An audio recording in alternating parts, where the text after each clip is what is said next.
내가 누군 줄 알아? 연대장이야. 대령 계급장이 뭔지는 알아? 이 개념 없는 아줌마야.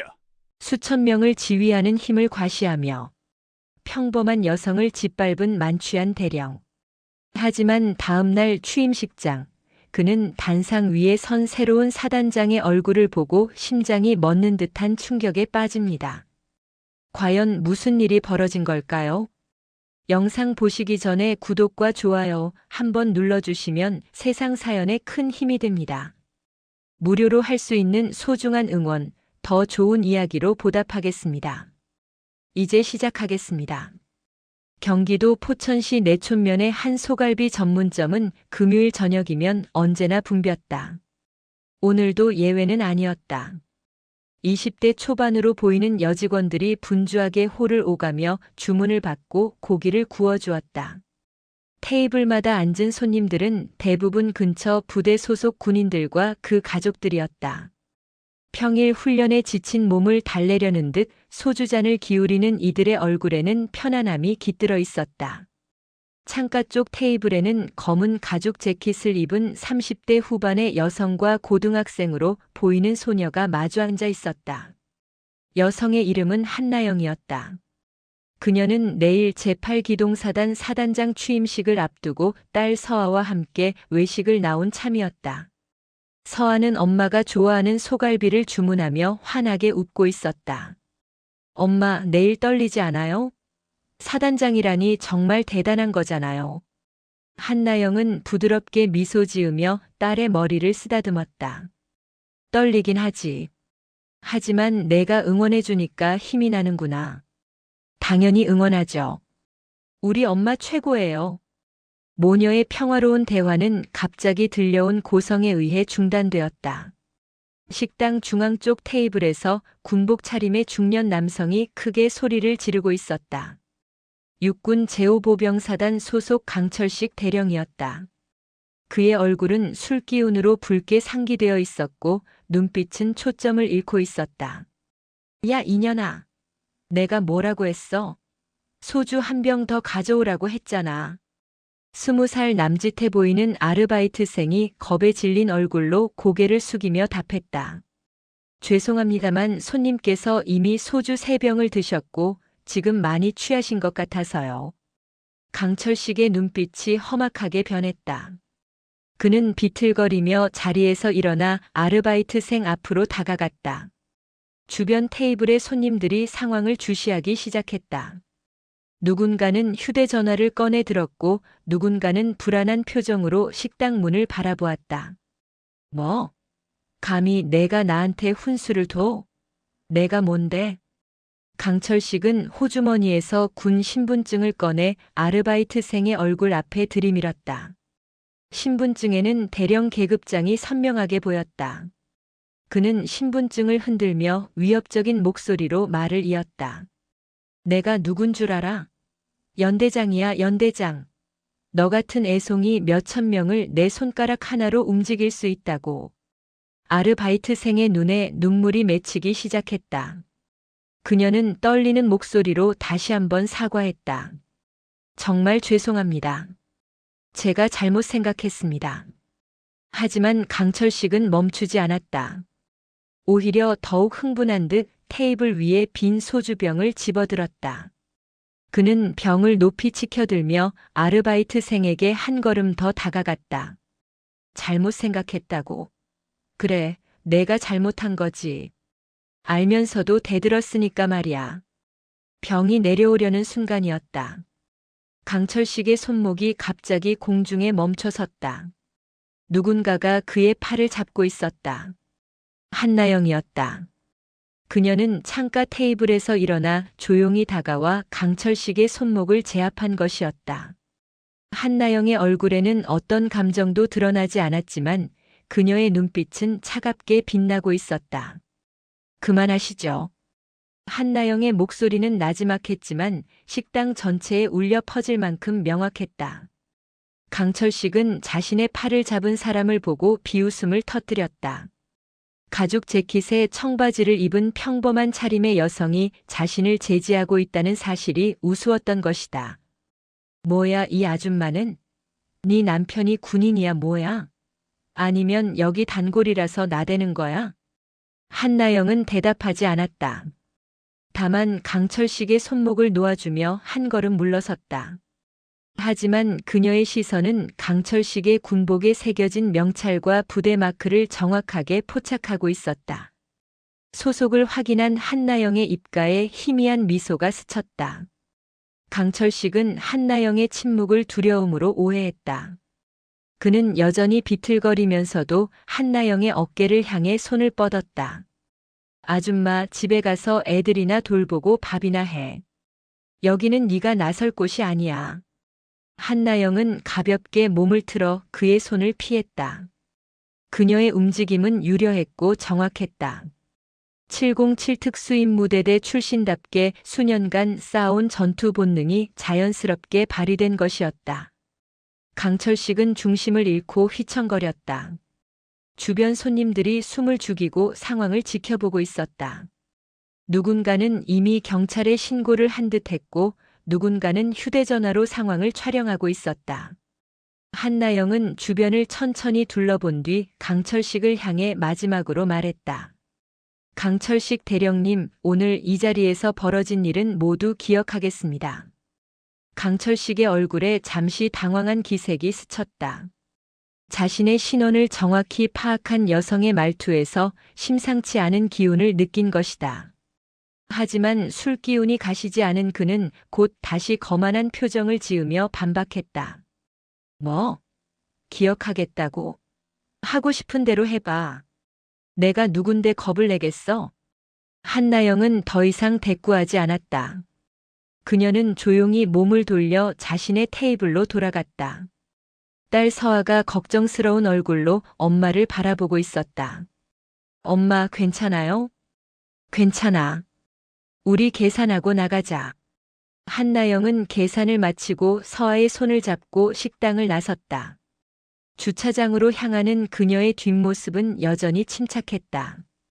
하지만 그녀의 머릿속에는 이미 내일 취임식 이후의 계획이 정리되고 있었다. 부대원을 보호하지 못하고 민간인에게 폭력을 행사하는 지휘관은 그 어떤 이유로도 용납될 수 없었다. 차에 오른 한나영은 시동을 걸기 전 잠시 식당 쪽을 돌아보았다. 안에서는 여전히 강철식의 고성이 들려왔고 다른 손님들이 황급히 자리를 뜨는 모습이 보였다. 한나영은 작게 한숨을 내쉬었다. 저 사람은 내일 자신이 무슨 일을 겪게 될지 상상도 못하고 있겠지. 서아가 조심스럽게 물었다. 엄마, 저 사람 어떻게 되는 거예요? 한나영은 딸을 바라보며 차분하게 답했다. 군인의 명예를 더럽힌 사람은 반드시 그에 합당한 대가를 치르게 돼. 그게 우리 군대의 원칙이야. 엄마가 처벌하시는 거예요?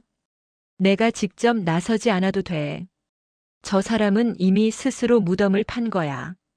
내일이면 모든 게 분명해질 거란다. 차는 조용히 주차장을 빠져나갔다. 뒤편의 소갈비 전문점에서는 경찰이 도착해 강철식을 진정시키려 애쓰고 있었다. 하지만 만취한 강철식은 경찰에게조차 자신의 계급을 내세우며 저항하고 있었다.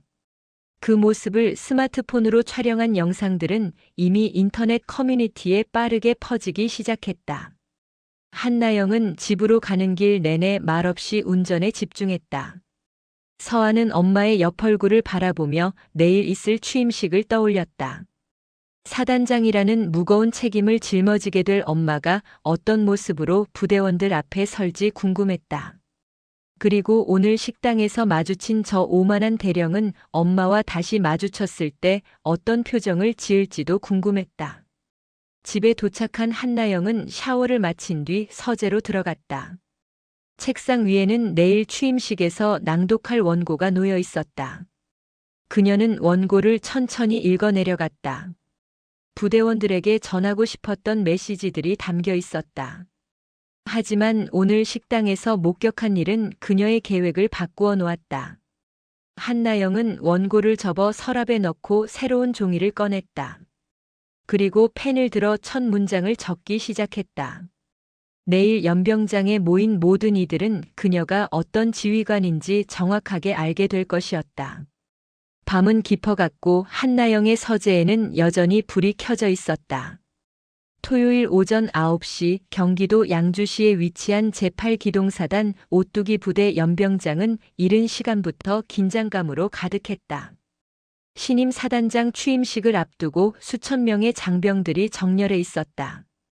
각 대대별로 도열한 병사들의 군복은 햇빛에 반짝였고 그들의 표정은 경직되어 있었다. 오늘 부임하는 사단장이 육군 역사상 최연소 소장 진급자이자 여성이라는 사실에 모두가 호기심과 기대를 품고 있었다. 연병장 한쪽에 마련된 내빈석에는 국방부 관계자들과 예하부대 지휘관들이 자리하고 있었다. 그 중에는 연대장인 강철식 대령도 포함되어 있었다. 그는 어젯밤 식당에서 벌인 소동 때문에 숙취에 시달리고 있었지만 상급 부대 지휘관의 취임식에 참석하지 않을 수 없었다. 강철식은 선글라스를 낀 채 내빈석 뒷줄에 조용히 앉아 있었다. 단상 뒤편에서는 의장대가 최종 점검을 마치고 있었다. 곧 신임 사단장이 입장할 예정이었다. 사단 참모장인 김상훈 준장이 마이크 앞에 섰다. 그는 간단한 개회사를 마치고 신임 사단장의 양력을 소개하기 시작했다. 이번에 부임하시는 한나영 소장님은 육군사관학교를 수석으로 졸업하신 후 707 특수임무대대에서 10여 년간 복무하시며 대테러 작전과 해외 파병 임무를 성공적으로 수행하셨습니다. 특히 중동 지역 파병 당시 인질 구출 작전을 지휘하여 국가로부터 화랑무 공훈장을 수여받으셨고 여성 최초로 특수전 사령부 작전처장을 역임하셨습니다. 작년 소장으로 진급하시어 오늘 제8기동사단 사단장으로 부임하십니다. 참모장의 소개가 끝나자 군악대가 행진곡을 연주하기 시작했다. 단상 뒤편에서 한 명의 인물이 걸어 나왔다. 한나영이었다. 그녀는 정복을 단정하게 갖춰 입고 있었고 어깨에는 소장 계급장이 햇빛을 받아 빛나고 있었다. 검은색 정모를 쓴 그녀의 얼굴은 단호했고 걸음걸이는 흔들림이 없었다.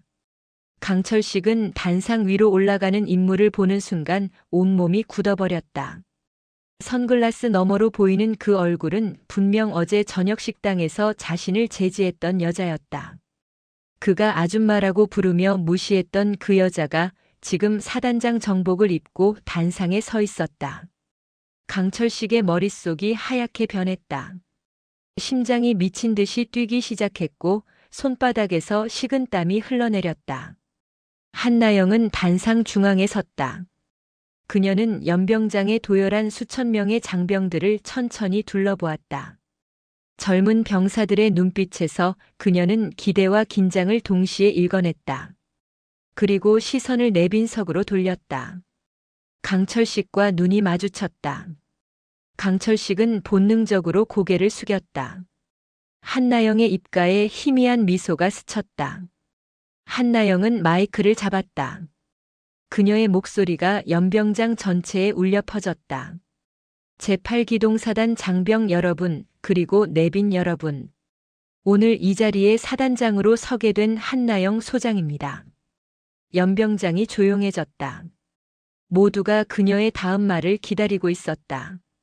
한나영은 준비해온 원고를 꺼내지 않았다.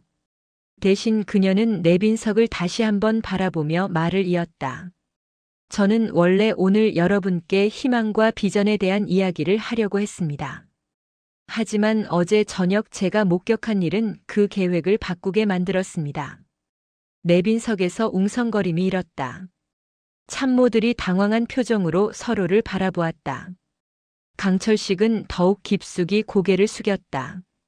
한나영은 계속해서 말했다. 어제 저는 딸과 함께 포천의 한 식당에서 끔찍한 광경을 목격했습니다. 대령 계급장을 단 한 연대장이 만취한 상태로 민간인 종업원에게 폭언과 폭행을 가하는 모습을 봤습니다. 그는 자신의 계급장을 내세우며 위협했고 소주병을 들어 폭력을 행사하려 했습니다. 연병장의 공기가 얼어붙었다. 수천 명의 장병들이 숨소리조차 죽인 채 한나영의 말에 집중했다.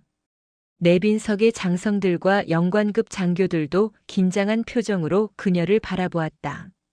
저는 그 자리에서 그를 제지했고 그의 신원을 확인했습니다. 연대장인 강철식 대령이었습니다. 강철식의 이름이 호명되는 순간 내빈석에서 탄성이 터져나왔다. 사람들이 강철식을 찾기 시작했다. 강철식은 자리에서 일어나려 했지만 다리에 힘이 들어가지 않았다. 한나영은 그를 똑바로 응시하며 말을 계속했다. 강철식 대령, 일어서십시오. 명령조의 목소리였다. 강철식은 떨리는 다리로 간신히 자리에서 일어났다. 수천 쌍의 눈이 그에게 쏠렸다. 그는 선글라스 너머로 한나영을 바라보았지만 그녀의 눈빛을 직시할 수 없었다. 선글라스를 벗으십시오. 강철식은 천천히 선글라스를 벗었다. 그의 얼굴은 창백했고 이마에는 식은땀이 맺혀 있었다. 한나영은 차갑게 말했다. 저는 오늘 이 자리에서 분명히 말씀드립니다. 우리 대한민국 육군은 국민을 보호하고 섬기는 조직입니다. 군복은 권력이 아니라 책임의 상징입니다. 계급장은 위협의 도구가 아니라 희생의 증표입니다. 한나영의 목소리는 더욱 단호해졌다. 하지만 강철식 대령은 그 군복과 계급장을 자신의 폭력을 정당화하는 수단으로 사용했습니다. 그는 자신이 지휘하는 부하들 앞에서는 어떤 모습일까요? 민간인에게조차 폭력을 행사하는 사람이 부하들에게는 과연 올바른 지휘관일 수 있을까요? 내빈석의 장성들이 고개를 끄덕였다. 일부는 강철식을 향해 분노의 시선을 보냈다. 연병장의 도열한 병사들 사이에서도 웅성거림이 일었다. 한나영은 마지막 일격을 가했다. 저는 군복 입은 깡패를 우리 부대에서 용납하지 않을 것입니다. 강철식 대령은 지금 이 자리에서 즉시 해임되며 헌병대에 인계됩니다. 그리고 제8기동사단 예하 모든 부대를 대상으로 전수조사를 실시할 것입니다. 부패의 뿌리가 어디까지 뻗어 있든 반드시 찾아내어 제거하겠습니다. 한나영이 손짓을 하자 단상 옆에 대기하고 있던 헌병대원 4명이 내빈석으로 향했다. 그들은 강철식 앞에 섰다. 헌병대장이 강철식에게 말했다. 강철식 대령님, 폭행 및 공무집행 방해 혐의로 조사를 받으셔야 합니다.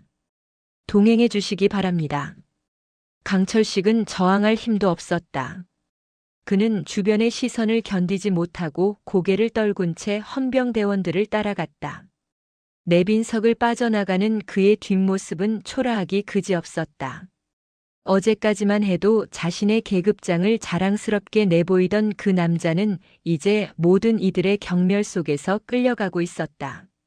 한나영은 강철식이 연병장을 떠나는 것을 지켜본 뒤 다시 장병들을 향해 말했다. 여러분, 저는 오늘 한 명의 부적격 지휘관을 처벌했습니다. 하지만 이것은 시작에 불과합니다. 앞으로 제가 이끌 제8기동사단은 정의롭고 강한 부대가 될 것입니다.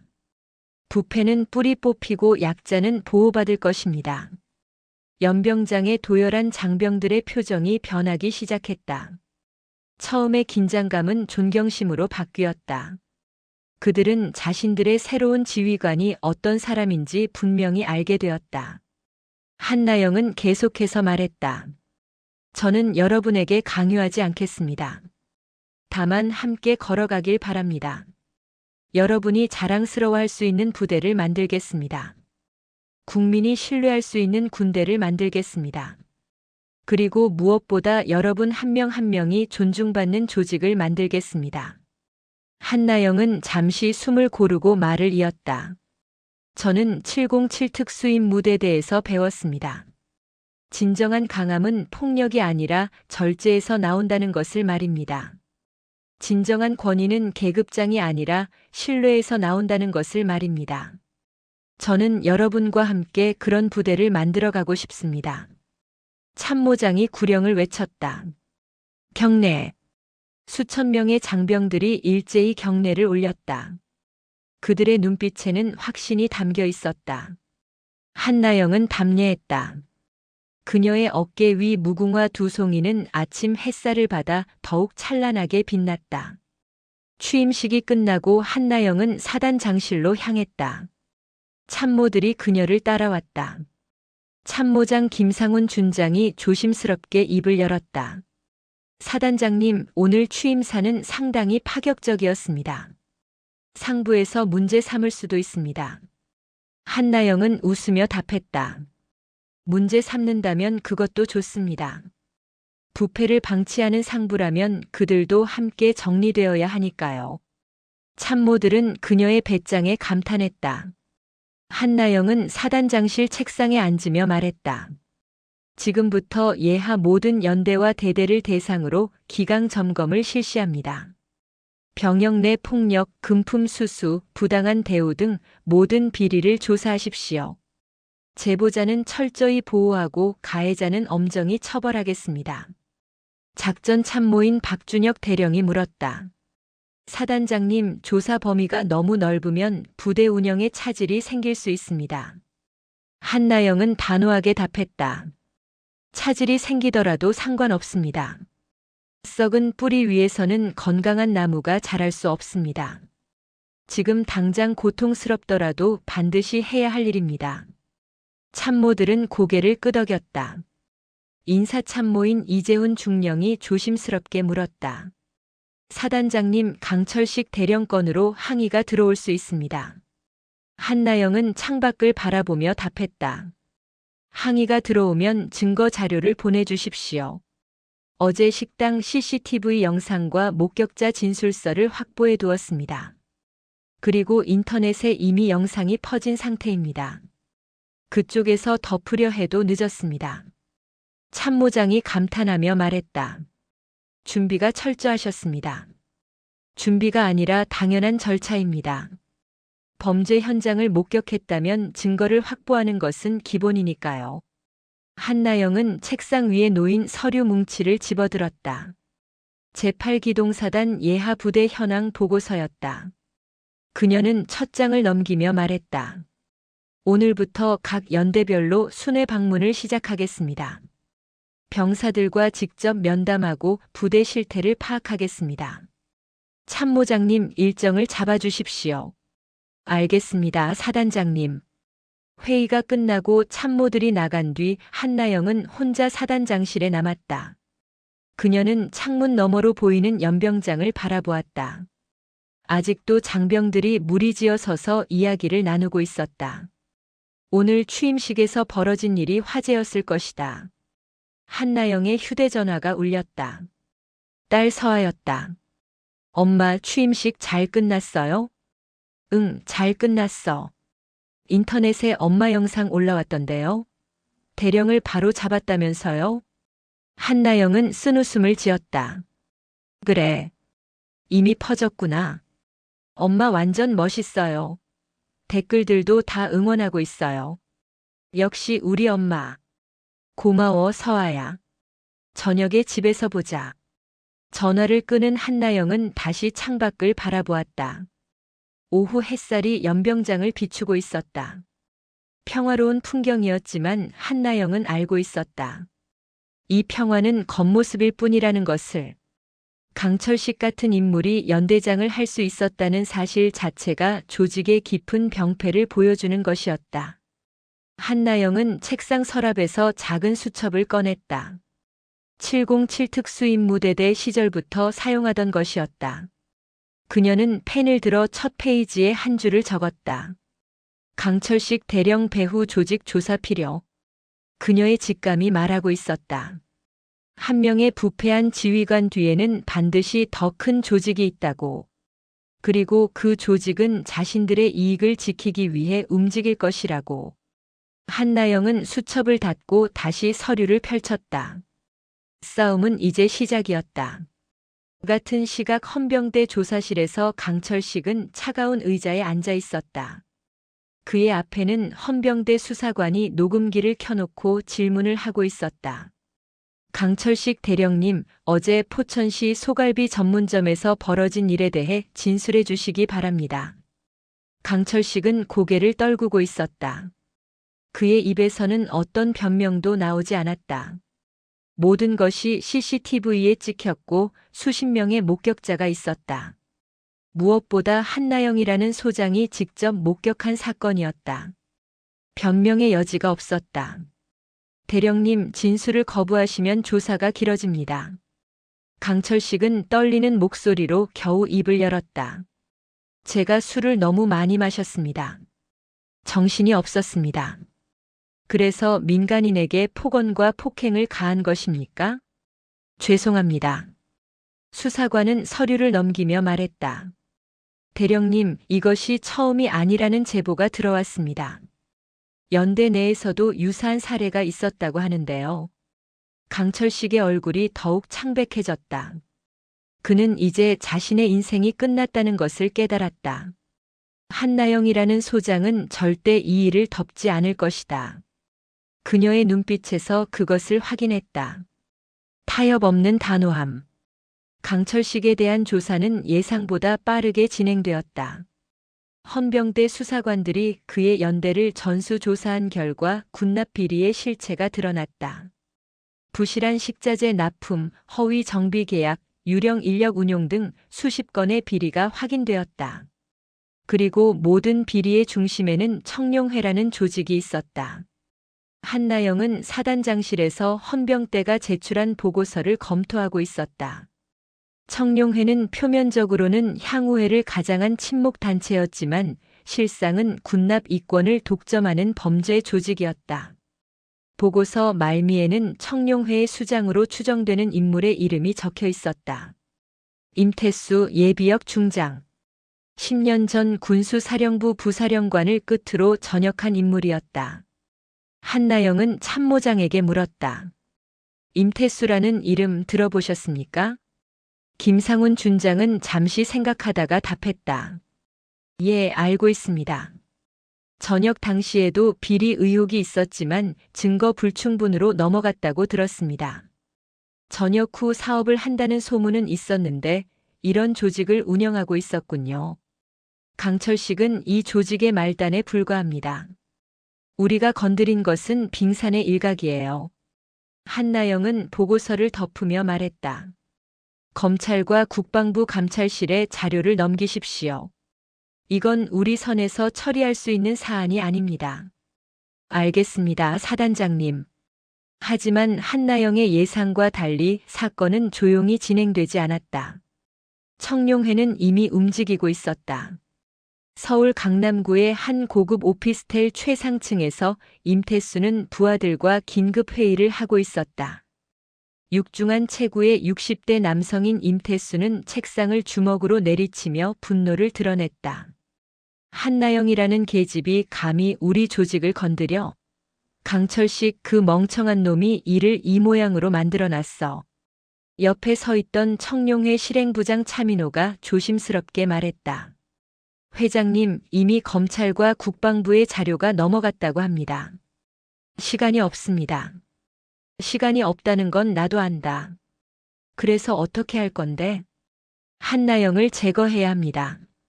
그녀만 없으면 수사는 흐지부지 될 수 있습니다. 임태수는 창밖을 바라보며 생각에 잠겼다. 한나영은 현역 소장이었다. 함부로 건드렸다가는 더 큰 파장이 일어날 수 있었다. 하지만 이대로 두면 자신이 쌓아온 모든 것이 무너질 것이었다. 사고로 위장해라. 깔끔하게 처리하고. 알겠습니다. 사흘 후 금요일 저녁 한나영은 서울에서 열린 국방부 회의를 마치고 파주로 돌아가고 있었다. 그녀가 탄 관용차는 자유로를 달리고 있었다. 운전병인 이병 김민수가 핸들을 잡고 있었고 한나영은 뒷좌석에서 서류를 검토하고 있었다. 비가 내리기 시작했다. 빗방울이 차창을 두드렸고 시야가 점점 흐려졌다. 한나영은 창밖을 바라보다가 뒤편에서 빠르게 접근하는 대형 차량을 발견했다. 덤프트럭이었다. 그녀의 전투 본능이 경고음을 울렸다. 민수 이병, 속도를 높여. 예. 사단장님. 지금 당장. 김민수는 당황했지만 즉시 가속 페달을 밟았다. 하지만 덤프트럭은 더 빠르게 추격해왔다. 한나영은 안전벨트를 확인하며 차분하게 말했다. 충격에 대비해. 저쪽이 우리를 들이받을 거야. 네. 그게 무슨. 그 순간 덤프트럭이 관용차 뒤편을 강타했다. 엄청난 충격에 차가 중심을 잃고 미끄러졌다. 김민수가 필사적으로 핸들을 돌렸지만 빗길의 차는 통제 불능 상태가 되었다. 관용차는 갓길로 밀려나 가드레일을 들이받고 멈춰섰다. 한나영은 머리에서 피가 흐르는 것을 느꼈지만 정신을 차렸다. 그녀는 운전석에 김민수를 확인했다. 에어백이 터져 있었고 이병은 정신을 잃은 상태였지만 호흡은 있었다. 한나영은 재빨리 차에서 내렸다. 덤프트럭에서 5명의 남자들이 내렸다. 모두 복면으로 얼굴을 가리고 있었고 손에는 쇠파이프와 강목을 들고 있었다. 한나영은 상황을 즉시 파악했다. 계획된 공격이었다. 그녀는 재킷 안쪽 주머니에서 휴대전화를 꺼내 신고 버튼을 눌렀다. 복면을 쓴 남자들이 다가왔다. 선두에 선 남자가 쇠파이프를 휘두르며 말했다. 조용히 당하면 덜 아플 텐데. 한나영은 대답하지 않았다. 그녀는 재킷을 벗어 왼팔에 감았다. 707 특수임무대대에서 배운 대로였다. 재킷은 임시 방패가 될 수 있었다.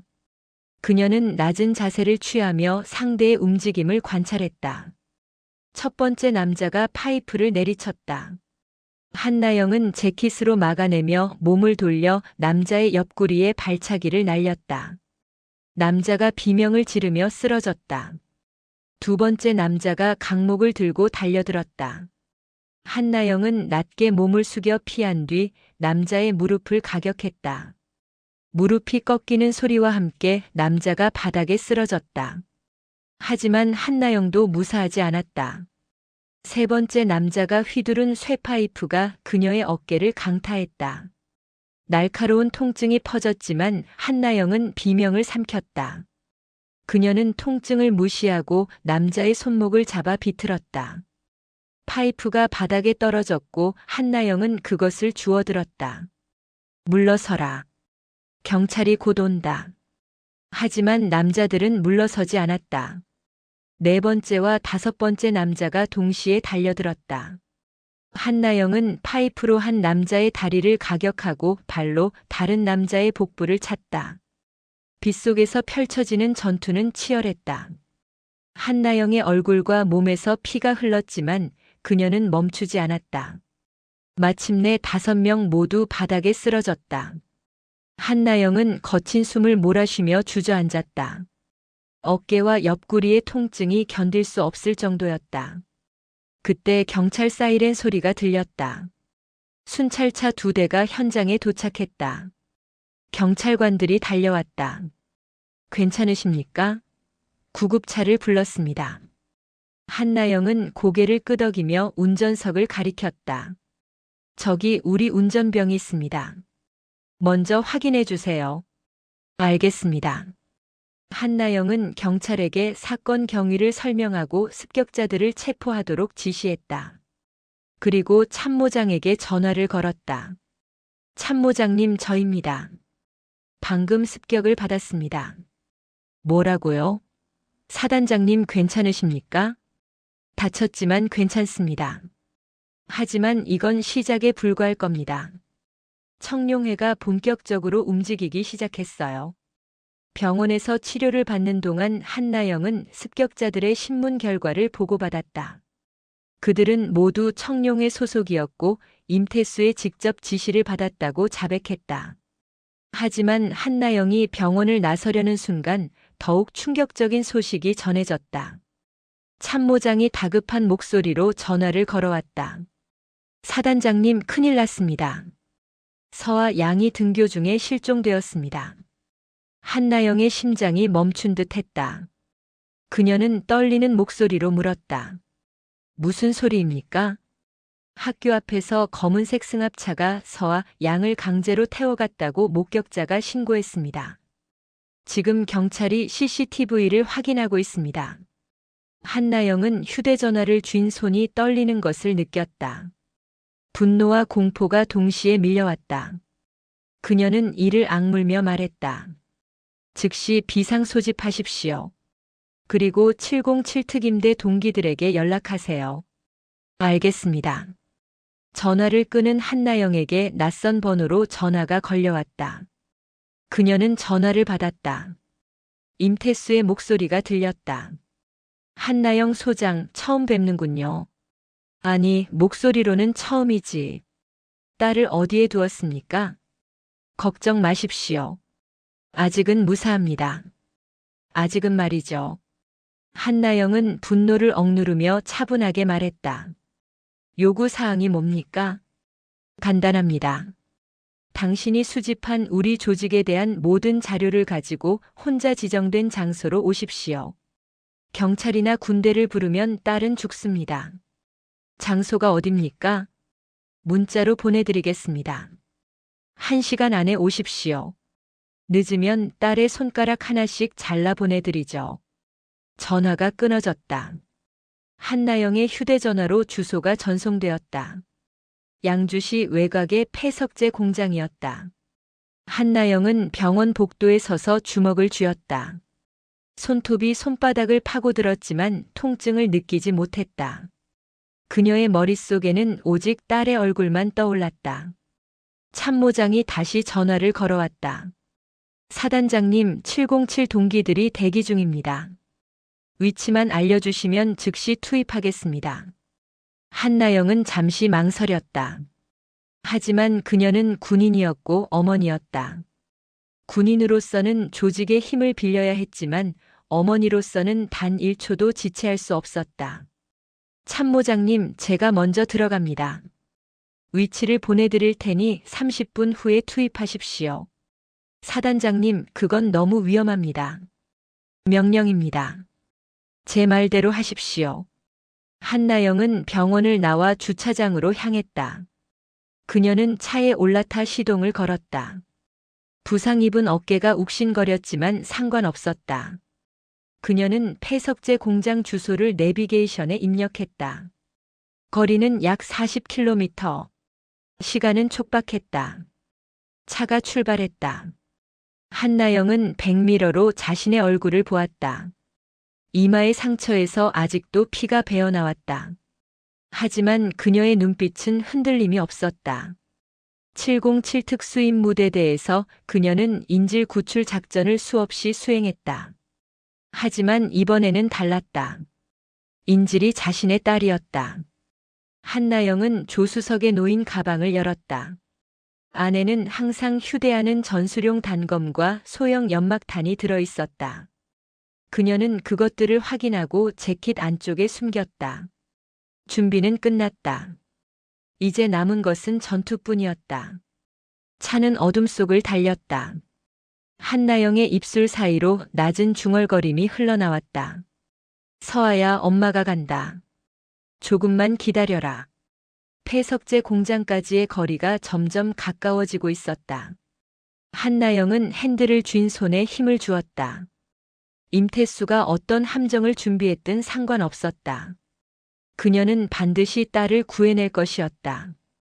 설령 그것이 자신의 목숨을 걸어야 하는 일이라 해도. 양주시 외곽 폐석재 공장에 도착한 한나영은 차에서 내려 주변을 살폈다. 공장은 10여 년 전 폐업한 뒤 방치되어 있었다. 녹슨 철문과 깨진 창문, 무너진 담장이 황량한 풍경을 만들어냈다. 가로등 하나 없는 어둠 속에서 공장 안쪽에서만 희미한 불빛이 새어나왔다. 한나영은 재킷 안쪽에 숨긴 단검과 연막탄을 다시 한번 확인했다. 그리고 참모장에게 마지막 문자를 보냈다. 위치 좌표와 함께 30분 후 돌입하라는 지시였다. 그녀는 휴대전화를 무음으로 설정하고 주머니에 넣었다. 이제 되돌릴 수 없었다. 공장 정문으로 들어서자 2명의 남자가 나타났다. 그들은 한나영을 위아래로 훑어보며 몸수색을 했다. 한나영은 저항하지 않았다. 남자들은 그녀의 상의와 바지 주머니를 확인했지만 발목까지는 살피지 않았다. 단검과 연막탄은 그녀의 발목에 고정된 채 발견되지 않았다. 자료는 가져왔나? 한나영은 고개를 끄덕이며 가방을 들어보였다. 여기 있습니다. 딸을 먼저 보여주십시오. 안으로 들어가. 회장님이 기다리신다. 한나영은 두 남자의 안내를 받아 공장 내부로 걸어갔다. 공장 중앙홀은 넓었다. 천장이 높았고 곳곳에 석재 가공 장비들이 녹슨 채 방치되어 있었다. 홀 중앙에는 임시로 설치한 듯한 조명이 켜져 있었고 그 아래 의자 하나가 놓여 있었다. 의자에는 서아가 앉아 있었다. 그녀의 손과 발은 묶여 있었고 입에는 재갈이 물려 있었다. 서아의 눈에는 눈물이 가득했다. 한나영은 딸을 보는 순간 심장이 찢어지는 듯한 고통을 느꼈다. 하지만 그녀는 표정을 감췄다. 지금 감정을 드러내면 상대에게 약점을 보이는 것이었다. 서아 뒤편에는 임태수가 서 있었다. 육중한 체구의 그는 한 손에 식칼을 들고 있었고 다른 손으로는 서아의 어깨를 누르고 있었다. 그의 주변으로 15명 정도의 남자들이 둘러서 있었다. 모두 강목이나 쇠파이프 같은 무기를 들고 있었다.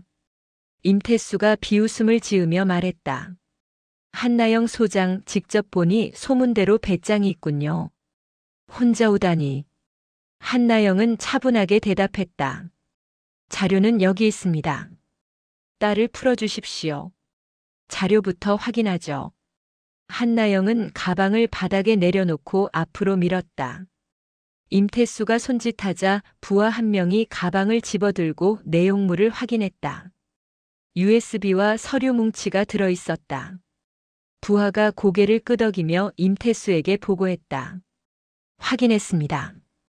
헌병대 조사 자료와 청룡회 관련 문서들입니다. 임태수는 만족스러운 표정을 지었다. 좋아. 역시 군인답게 약속은 지키는군. 이제 딸을 풀어주십시오. 잠깐, 아직 한 가지 확인할 게 남았어요. 임태수는 부하에게 지시했다. 복사본이 있는지 확인해. 검찰과 국방부에 넘긴 자료를 회수해와. 한나영은 고개를 저었다. 그건 불가능합니다. 이미 공식 경로로 넘어간 자료는 제가 회수할 수 없습니다. 임태수의 표정이 차갑게 변했다. 그럼 협상은 여기까지군요. 그는 서아의 목에 칼을 가져다 댔다. 서아가 눈물을 흘리며 몸부림쳤다. 한나영은 한 걸음 앞으로 나서며 외쳤다. 기다리십시오. 제가 직접 검찰에 연락해서 수사 중단을 요청하겠습니다. 그게 가능할 것 같아요? 당신 혼자 힘으로? 제가 피해자이자 신고자입니다. 제가 고소를 취하하면 수사는 약해질 겁니다. 임태수는 잠시 생각하는 듯 했다. 하지만 그의 눈빛에는 이미 결심이 서 있었다. 한나영은 그것을 읽었다. 처음부터 협상할 생각이 없었다는 것을. 임태수는 한나영과 서아를 모두 제거할 계획이었다.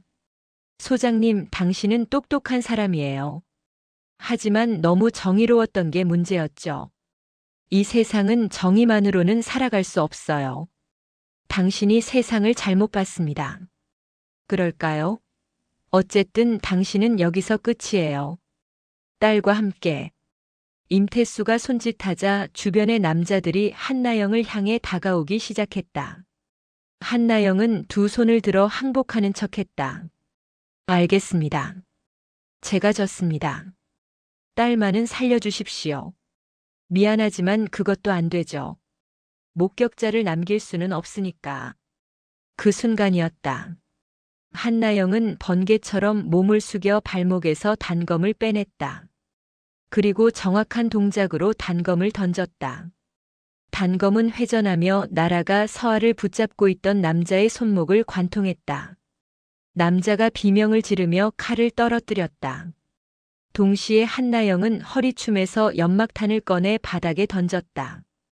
연막이 순식간에 홀 안을 가득 채웠다. 남자들이 당황하며 소리쳤다. 뭐야 이거? 시야가 안 보여. 불을 켜. 불을 켜라고. 하지만 한나영에게는 시야가 필요 없었다.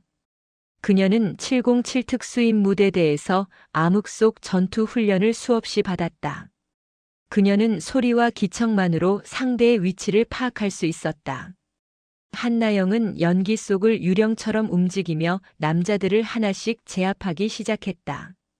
첫 번째 남자의 다리를 걸어 넘어뜨리고 목을 쳐서 의식을 잃게 만들었다. 두 번째 남자가 휘두른 쇠파이프를 피하고 팔꿈치로 그의 명치를 가격했다. 세 번째 남자는 뒤에서 덤벼들었지만 한나영은 그의 발소리를 듣고 몸을 돌려 발차기로 제압했다. 연기가 조금씩 거치기 시작했다. 바닥에는 이미 8명의 남자들이 쓰러져 있었다. 나머지 남자들은 공포에 질린 표정으로 한나영을 바라보았다. 그녀의 얼굴과 옷에는 피가 묻어 있었다. 부상 입은 어깨에서 흘린 피도 있었고 방금 전투에서 생긴 상처에서 흐르는 피도 있었다. 임태수는 뒤로 물러서며 외쳤다. 이 여자를 막아. 다 덤벼. 나머지 남자들이 일제히 한나영에게 달려들었다. 하지만 그들은 훈련받은 전사가 아니었다. 단지 돈을 받고 고용된 폭력배들이었다. 한나영은 그들을 차례로 쓰러뜨렸다. 누군가의 강목을 빼앗아 다른 이의 무릎을 쳤고 누군가의 주먹을 피해 그의 턱을 가격했다. 마침내 모든 남자들이 바닥에 쓰러졌다. 한나영은 거친 숨을 몰아쉬며 임태수를 향해 걸어갔다. 임태수는 다시 서아에게 다가가 목에 칼을 댔다. 가까이 오지 마. 오면 이 애를 죽인다. 한나영은 멈춰섰다. 그녀는 차분하게 말했다. 당신은 이미 끝났습니다. 경찰과 군이 곧 여기에 도착합니다. 지금이라도 무기를 내려놓으십시오. 거짓말. 당신은 혼자 왔어. 정말 그렇게 생각하십니까? 저는 군인입니다. 작전 없이 움직일 리가 없죠. 임태수의 얼굴에 동요가 스쳤다. 그 순간 한나영은 재빨리 움직였다. 그녀는 바닥에 떨어진 쇠파이프를 집어 던졌다. 파이프가 임태수의 손목을 강타했고 칼이 바닥에 떨어졌다. 한나영은 달려가 서아를 임태수로부터 떼어냈다. 임태수가 칼을 다시 집으려 했지만 한나영이 먼저 발로 차버렸다. 그리고 임태수의 멱살을 잡고 벽으로 밀어붙였다. 임태수의 등이 콘크리트 벽에 부딪혔다. 내 딸에게 손을 댔습니다. 내 딸의 눈물 한 방울이 당신의 뼈 하나와 맞먹습니다.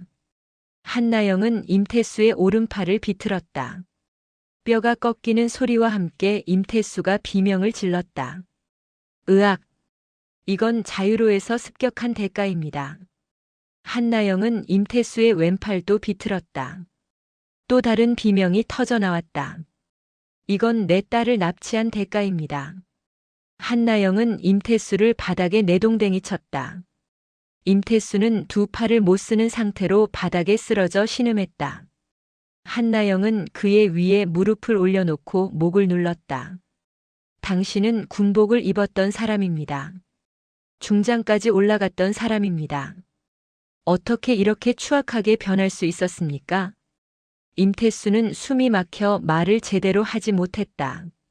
한나영은 압박을 조금 풀어주었다. 당신 같은 사람들이 군대를 썩게 만듭니다. 당신 같은 사람들이 젊은 군인들의 희생을 더럽힙니다. 그때 공장 밖에서 차량 소리가 들렸다. 여러 대의 차가 급브레이크를 밟는 소리였다. 한나영은 임태수를 놓아주고 일어났다. 그리고 서아에게로 달려가 묶인 밧줄을 풀어주었다. 재갈을 빼내자 서아가 울음을 터뜨렸다. 엄마, 괜찮아 서아야. 엄마가 여기 있어.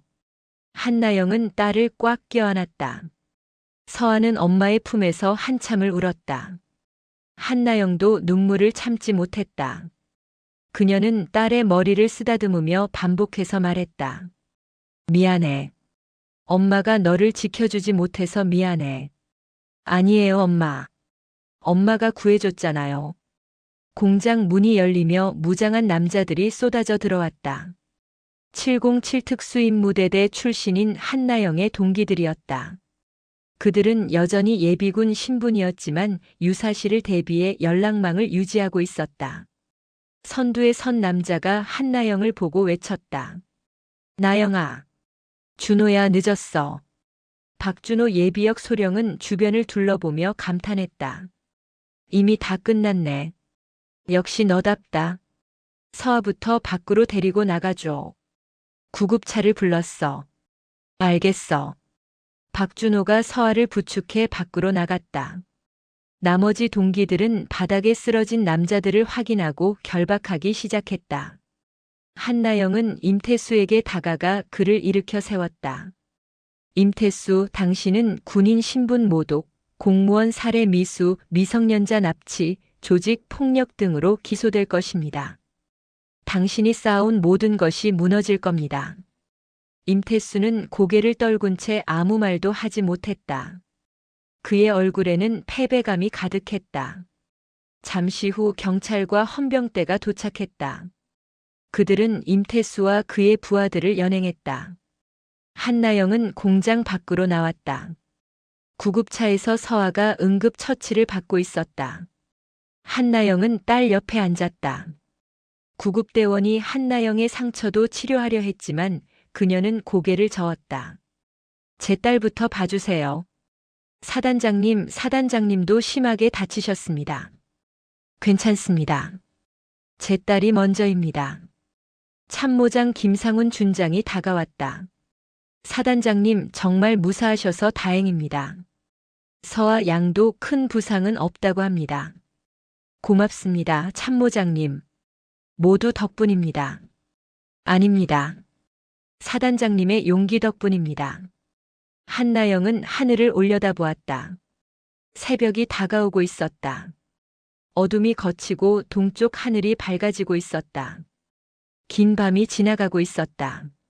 한나영은 딸의 손을 잡았다. 따뜻했다. 살아있다는 증거였다. 박준호가 다가와 물었다.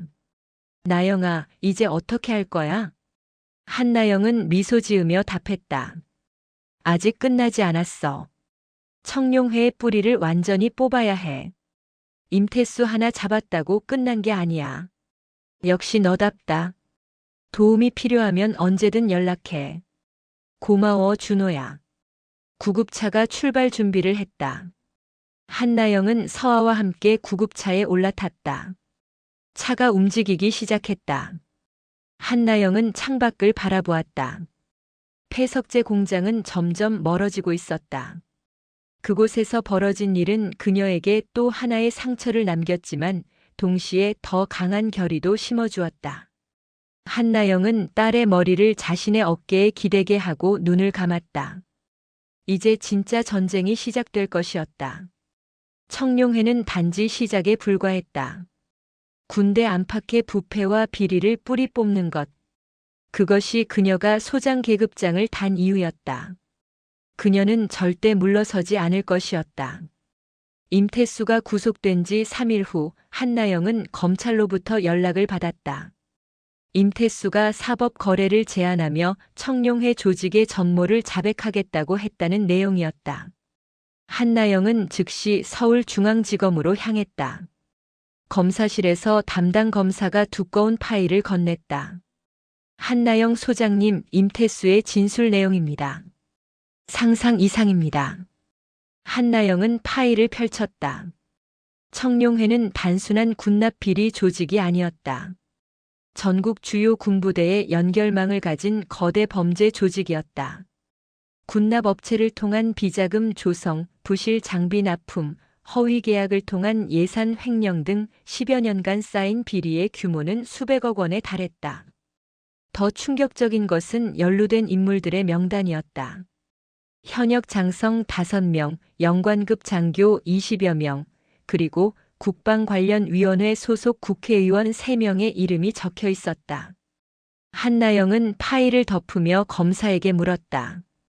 이 명단의 신빙성은 확인되었습니까? 임태수가 보관하고 있던 비리 장부와 녹취록으로 대부분 입증 가능합니다. 이미 압수수색을 진행 중이고 관련자들을 소환할 예정입니다. 국방부에는 통보했습니까? 아직입니다. 워낙 고위층이 연루되어 있어서 신중하게 접근하고 있습니다. 한나영은 고개를 저었다. 그럼 안 됩니다. 시간을 주면 증거를 인멸할 것입니다. 지금 당장 언론에 공개해야 합니다. 검사는 난처한 표정을 지었다. 소장님, 그건 절차상 문제가 있습니다. 수사 중인 사건을 함부로 공개할 수 없습니다. 그럼 제가 하겠습니다. 뭐라고요? 한나영은 자리에서 일어났다. 저는 이 사건의 피해자입니다. 습격을 당했고 딸이 납치당했습니다. 제가 알게 된 사실을 국민에게 알릴 권리가 있습니다. 소장님, 그러시면 군법 위반 문제가 생길 수 있습니다. 한나영은 문 쪽으로 걸어가며 말했다. 상관없습니다. 진실을 밝히는 것이 더 중요합니다. 그녀는 검찰청을 나와 곧바로 국방부로 향했다. 참모장 김상훈 준장에게 전화를 걸었다. 참모장님, 국방부 브리핑룸을 예약할 수 있습니까? 브리핑룸이요? 무슨 일이십니까? 기자회견을 열겠습니다. 청룡회 사건의 전모를 공개하겠습니다. 사단장님, 그건 위험합니다. 상부의 허가 없이 그런 회견을 하시면. 명령입니다, 참모장님. 내일 오전 10시에 브리핑룸을 준비해 주십시오. 그리고 주요 언론사에 취재 요청을 보내십시오. 전화를 끊은 한나영은 사단장실로 돌아와 밤을 새워 발표 자료를 준비했다. 임태수의 진술 내용, 청룡회의 조직도, 비리 내역, 연루자 명단을 정리했다. 증거 자료들을 USB에 담고 발표문을 작성했다.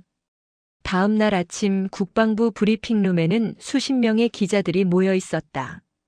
한나영이 단상에 오르자 카메라 플래시가 터졌다.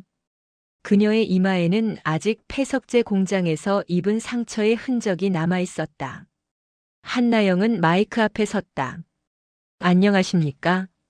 제8기동 사단장 한나영 소장입니다. 오늘 이 자리는 국민 여러분께 반드시 알려야 할 진실이 있어 마련했습니다. 기자들이 일제히 펜을 들었다. 한나영은 준비한 자료를 화면에 띄웠다. 지난 2주일간 저는 청룡회라는 범죄 조직으로부터 습격과 협박을 받았습니다. 제 딸이 납치당했고 저는 목숨을 걸고 구출해야 했습니다. 브리핑룸이 술렁였다. 한나영은 계속해서 말했다. 청룡회는 군납 비리를 저지르는 조직입니다. 하지만 더 심각한 것은 이 조직에 현역 장성과 고위 공직자들이 연루되어 있다는 사실입니다. 한나영이 명단을 공개하자 브리핑룸이 발칵 뒤집혔다. 기자들이 일제히 질문을 쏟아냈다. 그때 브리핑룸 뒤편 문이 열리며 국방부 대변인이 급히 들어왔다. 잠깐만요. 이 브리핑은 공식 승인을 받지 않았습니다.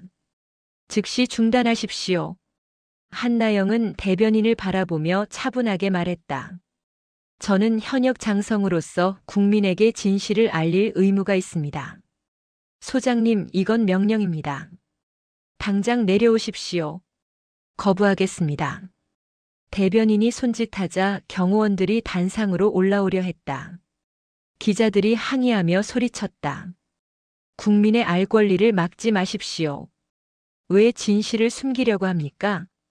혼란 속에서 한나영은 재빨리 자신의 휴대전화를 꺼내 소셜미디어 라이브 방송을 켰다. 그녀는 휴대전화를 높이 들어 자신의 얼굴과 브리핑룸 상황을 비추며 말했다. 국민 여러분, 지금 국방부에서는 진실을 막으려 하고 있습니다. 하지만 저는 멈추지 않겠습니다. 라이브 방송 시청자 수가 급격히 증가하기 시작했다. 수천 명, 수만 명, 10만 명. 댓글들이 폭발적으로 올라왔다. 한나영 소장님 응원합니다. 진실을 밝혀주세요. 부패 세력을 무너뜨리십시오. 한나영은 휴대전화 카메라를 향해 계속 말했다. 청룡회는 10여 년간 국민의 세금으로 조성된 국방 예산을 횡령했습니다. 부실한 장비를 납품해 장병들의 안전을 위협했습니다. 그리고 이를 막으려는 사람들을 폭력으로 제거하려 했습니다. 경호원들이 한나영에게 다가왔지만 기자들이 막아섰다. 생방송은 계속되었다. 시청자 수는 100만 명을 넘어섰다. 주요 방송사들도 긴급 뉴스 속보로 이 상황을 중계하기 시작했다. 제가 공개하는 자료는 검찰이 확보한 증거들입니다. 비리장부, 녹취록, 연루자 명단 모두 사실입니다. 국방부와 정치권이 이를 덮으려 한다면 국민 여러분이 직접 판단해 주십시오. 한나영은 화면에 다시 한번 명단을 띄웠다. 현역 중장 2명, 소장 3명의 이름이 선명하게 보였다. 국회 국방위원회 소속 의원 3명의 이름도 공개되었다. 브리핑룸은 완전히 아수라장이 되었지만 생방송은 멈추지 않았다. 마침내 국방부 차관이 직접 브리핑룸에 나타났다. 그는 한나영에게 다가와 낮은 목소리로 말했다. 소장님, 이제 그만하십시오. 이미 충분히 알렸습니다. 한나영은 생방송을 끄고 차관을 바라보았다. 차관님, 이 사건은 반드시 끝까지 수사되어야 합니다. 연루자들이 처벌받아야 합니다. 알고 있습니다. 약속하겠습니다. 약속만으로는 부족합니다. 국민이 지켜보고 있습니다. 한나영은 단상에서 내려왔다. 기자들이 그녀를 둘러쌌다. 질문이 쏟아졌지만 한나영은 더 이상 대답하지 않았다. 그녀는 조용히 브리핑룸을 빠져나왔다. 그날 오후 검찰은 청룡회 연루자들에 대한 전격 수사에 착수했다. 현역 장성 5명이 소환되었고 국회의원 3명의 사무실이 압수수색을 받았다. 국방부는 특별감찰팀을 구성해 전군을 대상으로 유사비리를 조사하기 시작했다. 여론은 들끓었다. 한나영의 생방송 영상은 수백만 회 재생되었고 그녀는 하루아침에 국민적 영웅이 되었다. 하지만 한나영 자신은 이 모든 관심을 피해 조용히 사단으로 돌아갔다. 2주일 후 국방부 장관이 한나영을 불렀다. 장관실에 들어간 한나영에게 장관이 말했다. 한나영 소장, 그대의 용기에 감사합니다. 덕분에 군이 다시 태어날 기회를 얻었습니다. 감사합니다, 장관님. 그대를 중장으로 진급시키고 작전사령부 부사령관으로 발령하려 합니다. 한나영은 고개를 저었다. 죄송하지만 거절하겠습니다. 장관은 놀란 표정을 지었다. 왜 그러십니까? 이건 명예로운 보직입니다. 저는 현장에 남고 싶습니다. 제8기동 사단에는 아직 해야 할 일이 많습니다. 병사들 하나하나를 돌보고 부대를 제대로 세우는 것이 더 중요합니다. 장관은 한참 한나영을 바라보다가 고개를 끄덕였다. 알겠습니다. 그대의 뜻을 존중하겠습니다. 한나영은 경례를 하고 장관실을 나왔다. 복도를 걸으며 그녀는 창밖을 바라보았다. 가을 하늘이 맑았다. 그녀는 부대로 돌아가 일상으로 복귀했다. 한 달 후 토요일 오후 한나영은 딸 서아와 함께 양주 시내의 작은 순대국집에 앉아 있었다. 평범한 모녀의 외식 풍경이었다. 서아가 국물을 마시며 말했다. 엄마, 요즘 학교에서 엄마 이야기가 엄청 나와요. 친구들이 사인해달라고 하더라고요. 한나영은 웃으며 답했다. 사인은 무슨? 엄마는 그냥 평범한 군인이야. 평범하진 않죠. 엄마는 영웅이에요. 영웅은 아니야. 그냥 해야 할 일을 했을 뿐이야. 그래도 멋있어요. 한나영은 딸의 머리를 쓰다듬었다. 폐석제 공장에서의 악몽은 아직도 가끔 서아를 괴롭혔다. 하지만 시간이 지나며 아이는 조금씩 회복되고 있었다. 한나영은 그것만으로도 감사했다. 식사를 마치고 나오는 길에 한 시민이 한나영을 알아보고 다가왔다. 혹시 한나영 소장님이시죠? 정말 존경합니다. 덕분에 나라가 조금 더 깨끗해진 것 같아요. 한나영은 정중하게 고개를 숙였다. 감사합니다. 국민 여러분의 관심 덕분입니다. 주차장으로 걸어가는 한나영의 뒷모습은 평범했다. 화려한 정복이 아니라 청바지에 점퍼를 입은 모습. 하지만 그녀의 어깨에는 보이지 않는 별이 빛나고 있었다. 정의를 지키고 약자를 보호하겠다는 군인의 별. 그 별은 앞으로도 계속 빛날 것이었다. 제8기동 사단으로 돌아간 한나영은 매일 아침 병사들과 함께 구보를 뛰었다. 점심시간에는 식당을 돌며 병사들의 식사를 확인했다. 저녁에는 각 부대를 방문해 애로사항을 청취했다. 그녀는 화려한 영전보다 현장을 택했고 권력보다 책임을 선택했다.